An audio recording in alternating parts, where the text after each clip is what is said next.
Hi guys! Welcome to my YouTube channel po. New day, new video po tayo ngayon na pag-usapan po natin tungkol po sa GSIS pension ng ating mga GSIS pensioners po. Ayan guys, so sa ating mga GSIS pensioners po, malapit na po ang release po ninyo. That is June 8, Monday na po. Next week na po yan, Monday, June 8 po. Darating sa inyong mga ATM accounts ang inyong mga pension. Ayan po, kung may mga online banking po kayo, madali na po itong makita dahil may notification po na mabibigay po ang inyong mga bangko sa inyo. Okay, kung ito po ay nakadating na po sa inyong mga ATM accounts. Ngayon, kung ang inyong ATM cards ay expired na po, ibig sabihin po noon lumagpas na po siya dahil meron pong expiration po ang inyong mga ATM cards. Pumunta lang po sa pinakamalapit na bangko po ninyo para po mag-apply ng bagong ATM card. Ito rin po ang rason kung bakit hindi nyo po makukuha ang inyong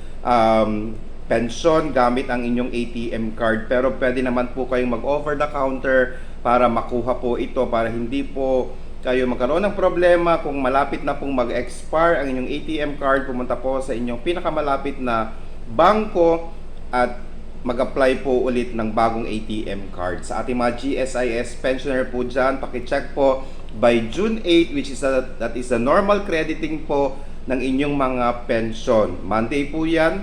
Ayan po, sana po nakatulong po ako. Please do not forget to subscribe, like, and share para po lagi po kayong updated sa ating mga videos. Maraming salamat po and stay safe.